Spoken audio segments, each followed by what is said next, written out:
economics editor and chief political correspondent for ITV News, Daisy McAndrew is able to confidently facilitate and host a conference, deliver a keynote speech on political and economic movements, share stories from her broadcasting career.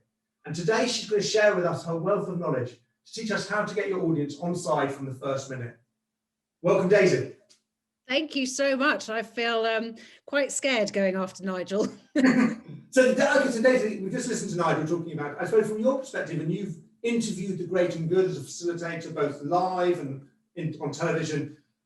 How do you judge the type of person they are so you can ask them the best question in the right way and extract the best answer from them? One is working out how to get the best out of your interviewee, which actually ties in a lot with what Nigel was saying, because you're trying to work out what type of person they are and what will work. So if they are that nerd that Nigel was talking about, where it's all about facts and figures, so let's say that might be a banking boss who's perhaps lacking in charisma but does have a lot of gravitas and does like facts and figures, you're trying to make them seem a bit more human whilst impressing them that you know what you're talking about so that they won't talk down to you. So there's lots and lots of that psychology actually that Nigel was talking about.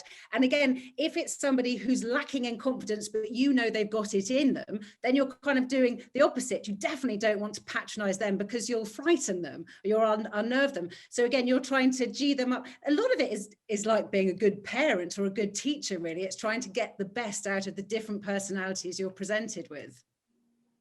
So kind of, I suppose from my perspective, asking you about that, when you are on that live environment, when you're standing in front of a television screen or you're getting up on stage and you're looking at your audience, do you adjust yourself and how you're going to present to them in real time, or are you focused on what you're delivering, what you've already prepared for yourself in advance, I should say?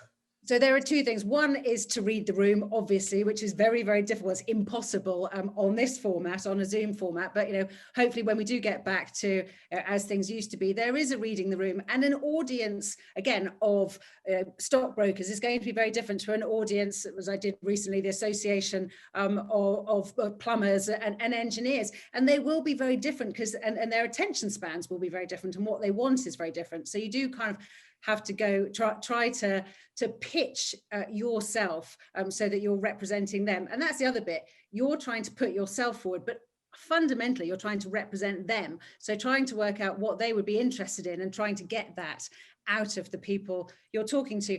But again, being forewarned or forearmed is worth its weight in gold. So asking the organisers, is this the kind of audience that would hate it if I swore? Or is this the kind of audience that would think it was quite funny if I threw in the odd swear word?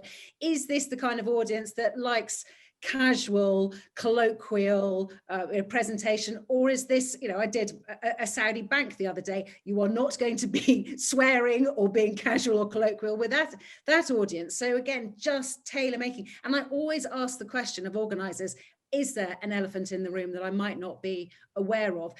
Is there something that was in the company's last books that showed that there was a problem that I need you to tell me so I don't stumble into saying the wrong thing? So I'm really, really upfront in advance about saying, is there anything I need to know? I'm not going to repeat it, just to help me be the best I can be representing you, and so that I know where the bear traps are.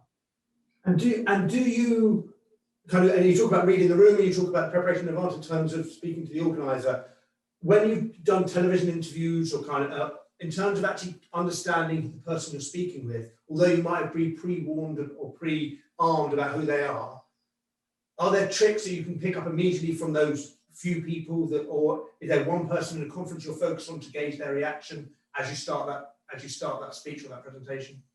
So there are other things I do. I try to talk to everybody on the day, get them, make them like me. It sounds really, really shallow, but be as charming as I possibly can, be as self-deprecating as I can, try to become their new best friend, because that will help me do the best I can do, because they will then want me to succeed and they'll help me. So if there's something they think I should know, and they'll say, look, you should know this, this woman never draws breath, or, she's really prickly, or she doesn't like this, or he doesn't like that. They will want to be on your side. And I know, you should want everybody to like you, but when you are the host, you really need people to trust you and like you. And I'm astonished at the number of events I do where people will say to me, oh, you know, we had that so-and-so last year. He clearly didn't want to be here. He was clearly bored. He was clearly just doing it for the money. And you think, well, how stupid and short-sighted is that? I mean, you know, they just shouldn't be doing the job.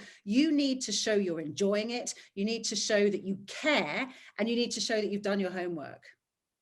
So I suppose jumping ahead to the end of your session or whatever you've done, how do you judge yourself in terms of whether you've done a good job? Because I know personally, I always beat myself up and always I'm kind of worried that I haven't achieved what I want to achieve. In a live environment, you get obviously the applause that you're getting, and you can take comfort from that. Certainly now in the virtual thing, you have no reaction from the audience. How can you read the room, I suppose, afterwards to know whether or not you've achieved? Well, I've already made myself sound really needy and pathetic by saying, you know, you want to make everybody love you, but it is really difficult when you're not sure how you've gone down, and you're not sure whether you've done a good job and whether you hit the right note, because so much of it is about, you know, those connections, of course, and making people feel that they've done the best they can do. So if you have a panel that's stilted and uncomfortable, and, you know, nobody looks like they want to be there, it's your fault as the moderator, because you should have worked this out in advance and made sure that you knew what a really interesting thing that somebody wanted to say was in advance, and that you gave them the opportunity to say it.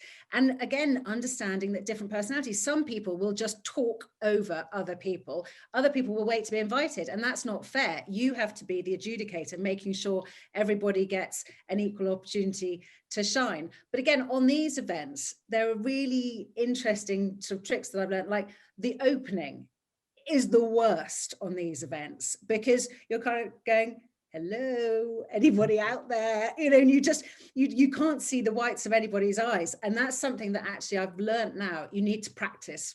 And it is like being on TV. You need to practice with that bang, you know, here I am, which reassures everybody that you're not uncomfortable, and therefore they don't need to have a bottom clenching moment either when they think, oh God, she doesn't know what she's doing. So you have to go in with maximum energy, so that you're reassuring your audience that they're in safe hands. And the other awkward moment is the goodbye. It's kind of like, well, do I push my button now? Is it over now? And again, you're like, oh, this is embarrassing. So again, a big confident, that's it, guys. So glad you were here. Goodbye. You know, so everybody goes, okay, I can relax now. It's over. So let me take you back to thank you for that, but let me take you back to the panel. Kind of, I think kind of we see more and more panels, and we all love panels, and when panels work, they're sensational. From your perspective, as someone who's facilitated loads of these panels, what are you looking for, kind of, which will make a great panel? So I'll tell you some of the things that make my heart sink when I get the briefing. You know, a 45-minute panel of 6 people. It's impossible to get anything beyond a cliche and, you know, a soundbite out of 6 people on a panel for 45 minutes. Now, the opposite is also true, that, you know, a panel that's too long and that drags and is badly prepared is really, really boring. But something where you never get to the meat of the matter, where you never get something that people actually think, that's interesting, I hadn't heard that before, takes a bit of digging, and you have to give people an opportunity to expand on their thinking, on their thoughts, or really explain something properly. So too many people is a killer. Having an imbalance, and somebody who's, and again, I always ask in advance, which one of these, and I hate to be sexist about it, but it is normally men, is going to really take some shutting up to allow everybody else to get a word in. Because if I know that, I can be prepared.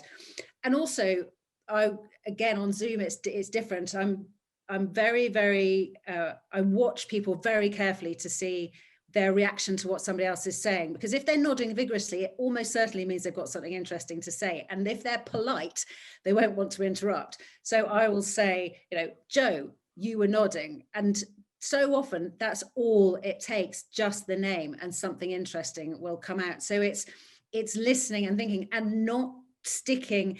The danger is you have your preset questions and you just go through them one by one, rather than actually listening to what the panel are saying. And that that is difficult sometimes, particularly when the client has said, these are the bullets we want to fire, or these are the issues we want to go through. And you have to just say, I'll do my best. But if I think the conversation is interesting and is going in a different direction, you have to trust me to let it go, which again is why you need a bit of extra time to allow that.